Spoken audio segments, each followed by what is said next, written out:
Hey guys, today I'm going to be showing you all of the 5-star books that I read in 2024. These were the best of the best. There's only a few of them here, and these are the ones I recommend full-heartedly. The best books I've read, I think about quite a bit, and think that you guys need to pick up in the new year 2025. Let's get into it. When I started my reading year, I was so worried I was not going to find another 5-star read. I told practically everybody in my life this. I was so scared. After I read the love songs of W.E.B. Du Bois, I did not think I would find another 5-star book again. Luckily, I did find about 7 of them, and it took until May. It did take a little while, and that's what I'm telling myself now in 2025.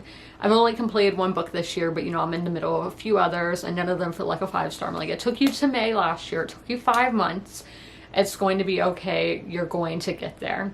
Let's talk about the first book I rated a 5-star to. I've come to realize one of my favorite themes is the American dream. And is it attainable in our modern society in the 2020s? Can you get there? Is it real? Does it even exist? Is it just a figment of the imagination? Just the part of American culture, I guess, that is it real? Who knows? Is it mythology? But the book that I am here to tell y'all about is Nightcrawling by Layla Motley. Literally a teenage girl wrote this book, and it's one of the best written books I've read. And when I started, I was doing so many writing tabs and everything. So let's read one of my tabs here. High Street is an illusion of cigarette butts and liquor stores. A winding trail to and from drugstores and adult playgrounds masquerading as street corners. It has a childlike kind of flair, like the hoods, or like the perfect landscape for its scavenger hunt. Nobody ever knows when the hoods switch over, all the way up to the bridge, but I've never been up there, so I can't tell you if it makes you want to skip, like it does on our side. It is everything and nothing you'd expect with its funeral homes and gas stations, the streets sprinkled in houses with the yellow shining out the windows. There's an excerpt there. There were a lot of like water references here, which was intriguing. But our main thing here, we have 2 siblings. We have Marcus and Kiara, and they are both going about their dreams very separate ways. Marcus, he wants to be a rapper. He wants to have the nice Mercedes, have a house in the Hollywood Hills, all of that kind of thing.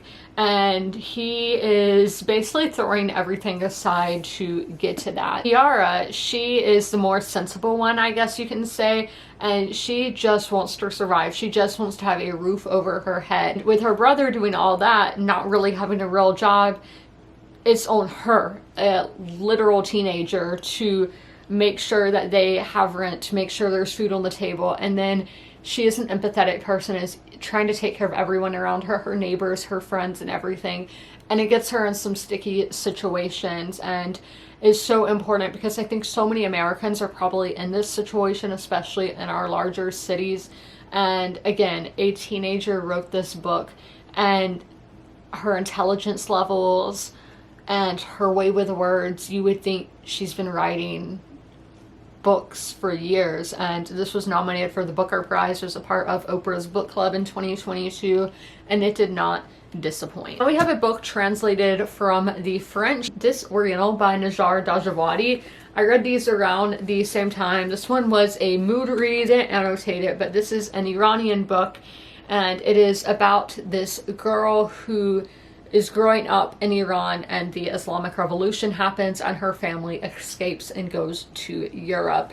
And this one, it is fiction because I do have a nonfiction book very similar in here. Obviously, we do have this story all told from Camilla's perspective, but it talks about how in Iran, the family, your community is so important, and that is what stood out most in here, was this family, hearing this family's story. And this gave me so much inspiration to write and watch movies and pick up other books. This one really inspired me, and I always need that. I always need that creative boost. I'm on one at the moment, but I love feeling inspired, wanting to go write myself. But the history, I learned so much about Central Asian history in this one, and that was my favorite part, was learning about this culture, seeing this community and the revolution, how it impacted, and being Disoriental, the title of the book, we are seeing how she doesn't fit in Europe. She's having to disoriental herself and try to become a European, you know, seeing that process of what it is like to be an immigrant and a refugee somewhere new. This is the one that I would label as best book of the year. Now these are the order that I'm telling you these in, are the order that I read them. I don't know what would come, because they all got a 5-star. I don't know what would come after this, but this is by far the best book I read in 2024, and that is Demon Copperhead by Barbara Kingsolver. This one I did tab as well. Let's go to a tab here. I don't know if my tabs have a theme or not. Tommy said he drew skeletons because they were easy. He wasn't a talented person like me, that he could do faces and expressions, arms with muscles and all like that. So he stuck to skeletons. Whenever he wanted to see them, there they were, he said, his little buddies. And oh my gosh, that's so cute. I would do something similar when I was a kid. I would draw happy faces on my papers or whatever in school, because it made me happy to see other happy faces. Yeah, it's just like the same thing, like his little buddies. Like, yeah, I can definitely relate to that. There is literally nothing wrong with the Book of Demon Copperhead. I did the audiobook as well. Definitely recommend the audiobook. But let's go into what was my favorite thing about this. And it's definitely the setting of Appalachia, and making the setting a character, and just opening up people's eyes to what it is like to live in these rural communities, especially in the South and in Appalachia, and how hard it is. I read this before Hurricane Helene, and I was impacted by Hurricane Helene and all of that, but I think that this just made it so much more. It made it hurt so much more. Appalachia, and how people have just screwed it over. We have Hollywood. Hollywood only just has that like redneck hillbilly portrayal of the South, and is not empathetic towards the South.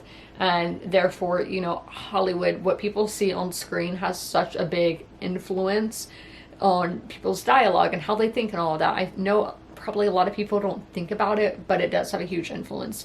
And then the coal mining, even just them polluting water and polluting the grounds. I know of so many instances in like mill towns near me where cancer has really spiked and all of that because of the toxins that are in the ground. Now, obviously, I think a lot of time back, you know, in the last century, they didn't really realize how bad all that kind of stuff was. But now, like, they need to be doing more to help these people. But yeah, the coal mine, the jobs, and then took those jobs away, and you leave a lot of people unemployed. And then big pharma. I think we all know about the opioid crisis and how it has had such a big impact on Appalachia. I think that's one of the big things in here that's very eye-opening on to see, because a lot of people will judge people who are on drugs, but they don't realize how those people got on drugs and the impact that it has on them and everything. Is just, this book is so eye-opening. If you're from the South, read it. It will make you feel at home. It will make you feel so seen. If you are not from the South, please, please, please pick this book up to see what life is like here. And it's not like you're going to see in the movies. It's not like it's portrayed in media and all of that. You need to read this book, and you will definitely see these struggles that we have here in these rural small towns. Definitely reminded me of a lot of people. I don't want to say a lot, but a handful of people that I know or are acquainted with. And yeah, it'll make you feel seen. For nonfiction, this is, I think, the most nonfiction I've had on one of these lists in a while. But this was I don't want to say it's the best nonfiction I've read. We're going to say it is, though. We're going to say it is. And that is The Library Book by Susan Orlean. Again, this was no, it wasn't a mood read. This is when I started adding a nonfiction book to my TBR every month, because I wanted to get to my nonfiction books. I have a whole bookcase over there that's just nonfiction books. I need to be reading more nonfiction. And this one is a great starting place if you don't read a lot of nonfiction, as it's very genre bending. It has memoir elements of why Susan Orlean loved going to the library as a kid, what inspired that love, and how the library is a place full of memories. And as her mother was starting to lose her memory and losing memory of those library trips they had together, very emotional. It is even historical because we are seeing the history of public libraries, the history of the LA County libraries, and we have true crime elements as well, as we are, this whole focus is on, in 1986 there was a fire at the Central Library in downtown Los Angeles. To this day they still do not know how it started, and it's just going into that investigation of leads they've had in the past and conspiracies and everything around it. Was it an arson attack? Was it somebody's cigarette? Was it electric, mechanical fire? Nobody knows. Nobody knows to this day. So you will have to come out with your own theory when you finish this one. But there are some great theories presented here. But it also just shows you, it humanizes a library, of why libraries are so important to our society and how they're more than just books. They are so important to our communities. They are the heart, soul, brain of the community, make your pick. And just all the people who work at the library, the different roles that they have, it was all really interesting. And as Arthur says, having fun isn't hard if you've got a library card. And look how beautiful this edition is. I literally got this at Target. It has like these beautiful end pages, the deckled edges, just an overall beautiful book. And I did do the audiobook for this one as well. The author narrates it herself. In August, I was reading just a lot of LA books. I read Showtime, I read the library book, and then I read this next one. And this one, it was a mood read. I pulled this off my shelf. I was just feeling very called to pick up this book, and we talked about Hurricane Helene. Now we have the fires in Los Angeles, and this book keeps coming to mind because we do have a fire in the Hollywood Hills in this book. And this is Open Throat by Henry Hoke. Short little book that I read in about 2 days. This writing style, I honestly love this writing style so much. I want to read more Henry Hoke books. But this is about a mountain lion. It is at his perspective and really an analysis of Los Angeles and of humans, as he lives in the around the Griffith Observatory. I'm forgetting what that park is called, but he lives there, like on Runyon Canyon, where, you know, people hike, and sometimes they don't see him, but he sees them, and he's always just analyzing humans. And it's just great just seeing how we are as humans from an outsider perspective. And he's so cute. He is so wholesome and pure. Like when he says, I must live in this place called LA, and he spells it like ELLAWY, and it's just so cute and innocent. I love him so much. And if you are an animal lover, cat lover, I think you'll love this. But yes, this is a love letter to the city of Los Angeles. Final two here, both are nonfiction, and actually I think I got these out of order. Okay, this is the Complete Persepolis. I've heard different ways to say the title, but this is by Marjane Satrapi. Oh my gosh, this was on the list of best 100 books of the century so far. I did not expect the impact that had on me. I am adding a graphic novel to my TBR every month, and this was the one for December. Again, this is following the Islamic Revolution, but this is a nonfiction version. This was the one I probably learned the most about the revolution from, as a lot of people in the Middle East don't like how simple this book is, at least from what I've read online.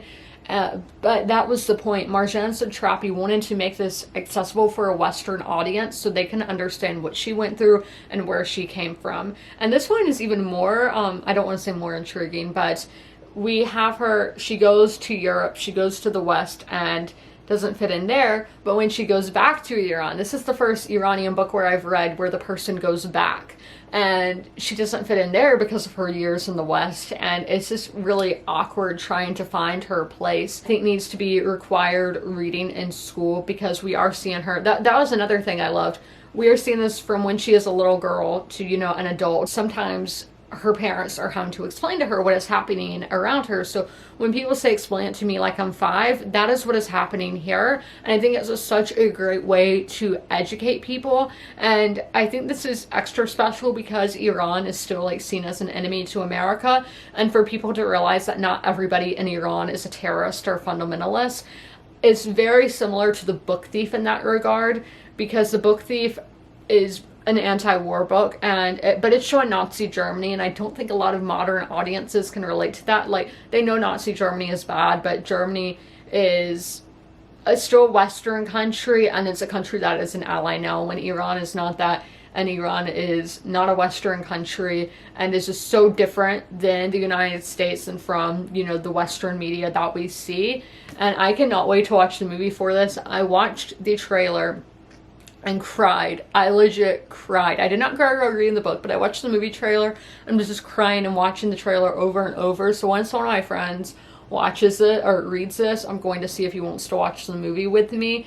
And I know I'm going to be a baby watching that. Lastly, we have one that I did as a buddy read, but it was the nonfiction book on my December TBR, and that is Tell Me Everything by Minka Kelly. Now, I've only seen one show she's been on, and she was only on like an episode or two. So that's not to say I didn't know a lot about Minka Kelly. I wouldn't say I was a fan of her, but I had seen excerpts of the book, and I was like, yeah, I want to read that. And I am amazed that she wrote this. This is such beautiful, vivid writing. Like, it feels like fiction, and it really does a great job at painting a picture. And I could just see these scenes so vividly. It was so picturesque. But this is about breaking the will of generational trauma and how she got out of that situation, because I think that's one of the biggest issues in America is mental illness, which usually stems from how you were parented, and this book made me realize how important parenting is and how you're raised makes who you are as a person. I know that seems like basic, like we should all know that, but this was so eye-opening. And again, I did the audiobook. Minka narrates the audiobook herself, and I think this is so important. You shouldn't judge like sex workers. You don't know how they got into that situation, and be a good parent, please. And just how she got out of such a situation. And I mean, she became a movie star. I know not everybody is obviously going to have it like that, but she's lived quite the life. All the roles that she's had in life is crazy. And this book, I got to one chapter and I just had to stare at the wall afterwards. I was like, oh my gosh.